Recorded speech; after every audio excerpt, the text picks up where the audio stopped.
Alright, I think I kept you guys waiting long enough for this. Guys, this is the review for Microblaze Creations Military Titans. Oh boy, where to begin with this? I guess I could start off by saying I love him. Like, this is so far the only third-party figure that I own, and this really is a great way to start if you're going to start buying third-party figures. Like, if you're a big fan of the War for Cybertron and Fall of Cybertron video games, you definitely should pick this up because it's a great piece for your collection and it makes your Bruticus so much better. And not only is he a third-party figure for your Bruticus, he's also an upgrade kit for your other Combaticons. But, slow your roll there. We need to talk about the packaging. For some reason. It comes in this lovely, lovely box with this nice metallic, shiny picture right here. Great picture of the bot mode right there, the combiner mode head right there, and a bit of Cybertronic space right there in the background. From the company Microblaze Creations. Great job, guys. And it has this sticker right here on the side that says that it comes with some extra bits for the SDCC or Takara version of Brawl and Spindle, and an extra face, which looks terrible. And honestly, I'm not sorry to say that I'm not going to be using these bits ever or anytime soon. On the bottom of the box you get that, on the side you get that, on the other side you get that, on the top you get that, and on the back of the box it says he's a big bad battling Dudicus, complete transform. 3 modes, robot, vehicle, and combiner. It shows off all 3 modes right here with some nice lightning detail in the back too, which I really like. MBC002, I wonder what 001 was. You get a warning right there that says you can like them on Facebook, you can only buy this if you're 15 plus. And it says all the stuff there if you want to read it. And then you get a nice picture and a list of everything that you get right there in the box. Everything comes in this awesome tray that I love. And you get 2 sheets of instructions because one was just not enough. So now that we've talked about all that stuff, let's get into the stuff that you get in the box besides this guy. You get an awesome new chest plate for Swindle that has a nice new head there, as well as these 2 little gun things that go right over his hands. It has a nice little Fall of Cybertron homage to it because it kind of covers his hands up, and so it makes it look like it's straight out of the game. Or if you don't like how he has it on his hands, you could always put him on the back right there with his other gun. And speaking of the gun that he comes with in the retail release, I am going to be keeping it because it finishes off the vehicle mode and makes it look game accurate. Vortex comes with this big gun. Very nice, very nice. And Blastoff also comes with a very big gun and also comes with these 2 little side pieces to finish off the robot mode and make it look more game accurate as well. And since they get these new guns, that means that if you hate these guns that they came with the retail release, you can just get rid of them.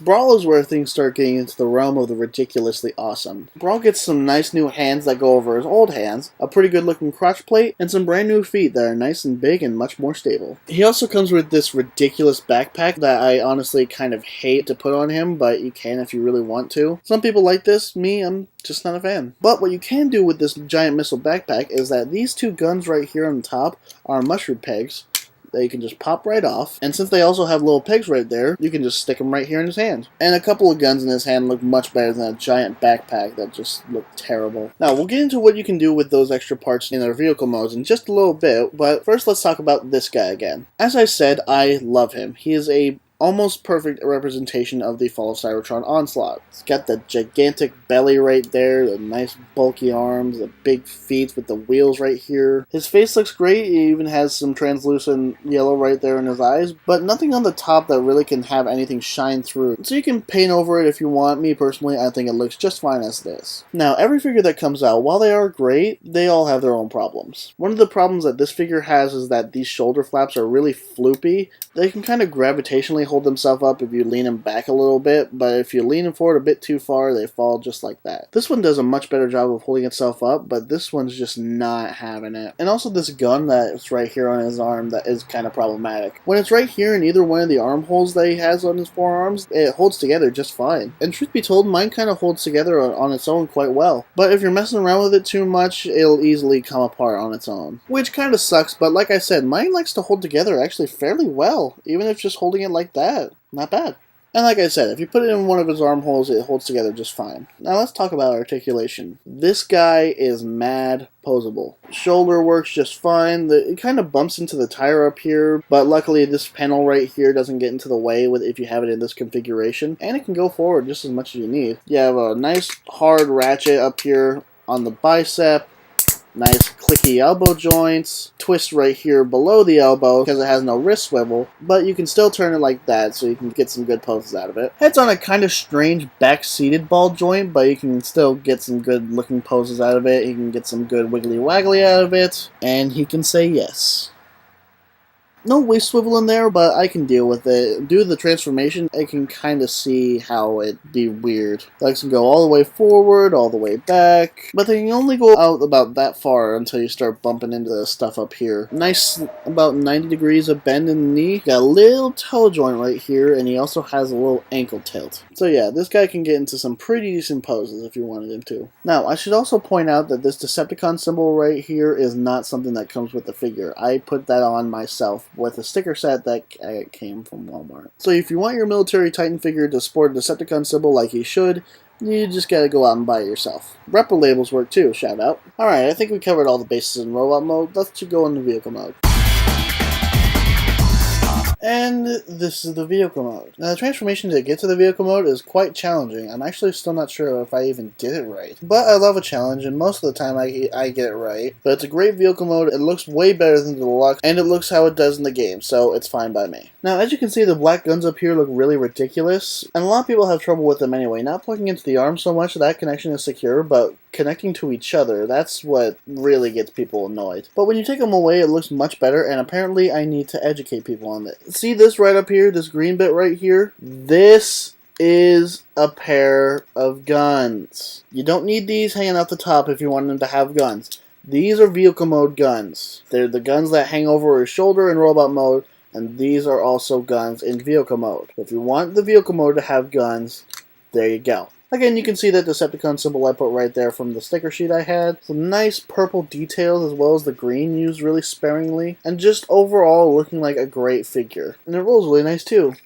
Now, time to look at some of the other things that came in this packaging with the other Combaticons. Now, as I said, Vortex came with this gigantic gun, and you can plug it into the front of the vehicle mode like that, but it looks completely ridiculous, so I'm just gonna not do that at all. Blastoff's little booster pieces can go right there in the sockets, but unfortunately it doesn't have any place for the gun to go, which is a real shame. Swindle stuff can plug into the back there, but it looks completely ridiculous, so I tend not to worry about it and leave them off to the side. And here's Brawl with his stuff. Okay, this looks ridiculous. Yeah, like I said, you can plug all of this onto the back here, but it looks completely ridiculous, so I'm just going to go ahead and take this off and forget about it until combined mode. But as you can see, this other stuff is still on here too. These are the feet back here and up in front of the fist, and you can actually leave these on for the transformation. You don't even have to take them out. In fact, if you wanted to, you could just glue these parts on there and just not worry about them. The crouch piece sits right nice in there too as well. And also I do need to mention that there's this piece right here on Swindle that can stay in all three modes as well. So if you wanted to, you can also glue this piece on and not worry about it. This piece right here is where the faux chest piece comes in and plugs onto it right in these two holes. I should mention that plugging it on there can be really stiff, and if you plug it in all the way, this piece has a high chance of coming off with it, so you'll have to take it off of the chest piece here and put it back on. So like I said, it might be easier just to glue it on there so that way you can put it on all the way and take it off without having to worry about it coming with it. But that's up to you. It's just personal preference. It's whatever you want to do. But we all know what this set can do. Guys, it's time for the combined mode. Combaticons, combine into Bruticus!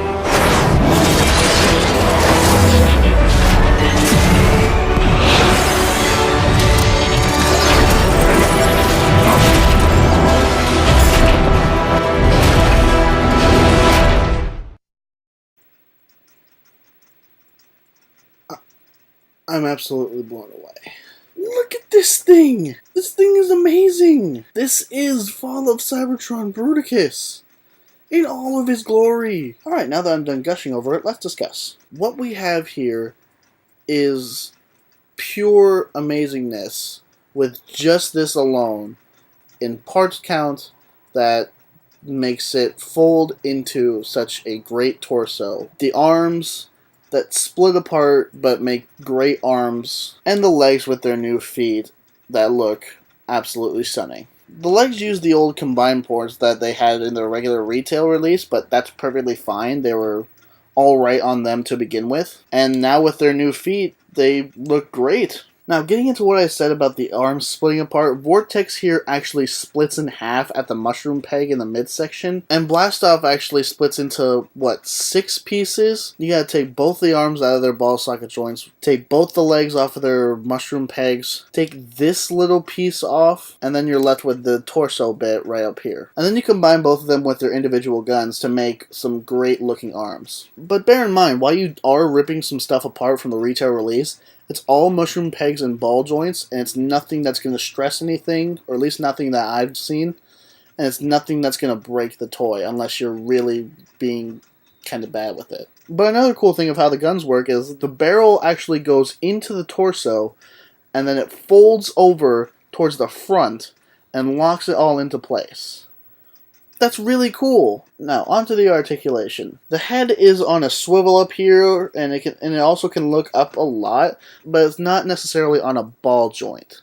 It seems like a ball joint because it can look to the side and like up, and you can get some nice poses of it, but you can't get any wiggly waggly off of it. So it's a shame, but it's perfectly fine. You get lots of good movements off of it. Despite what you may think about the arms can actually do a nice full 360 on a soft ratchet. Can go out on nice clicky ratchet joints as long as you're behind these front pieces here, which are panels that come off. Then you have to parts form it for both the vehicle mode, the robot mode, and for the combined mode. But it's nothing too severe. If it comes off, you can just pop it right back onto the point, and it looks fine. You have a nice elbow joint right here, and the fingers are all individually articulated too, with a knuckle joint right here and a knuckle joint right here in the mid finger, and the thumb right here on a ball joint. The hand itself is also on a ball joint, so you can also have it go out like that if you wanted to. And also, the way that you want the arms to be positioned is all up to personal preference. There's a joint right here on each elbow that can make it so that way the elbow can be however you want, and it'll still be articulated. So if you want both forearms to be forward like this, or if you want them to both be at the sides like this, or if you want it to be one way or the other, you can totally have it do that, and it'll still work great. There's no waist joint here, but it's totally fine. It doesn't really matter to me because you can still get some great poses out of it anyway. The hips here are on nice ratchets that can go forward quite a bit and back by quite a bit and can go out all the way for the full split. You get a nice knee going on there because of the old ratchet joints from the retail figures. And the way that the feet work, you both get kind of an ankle tilt,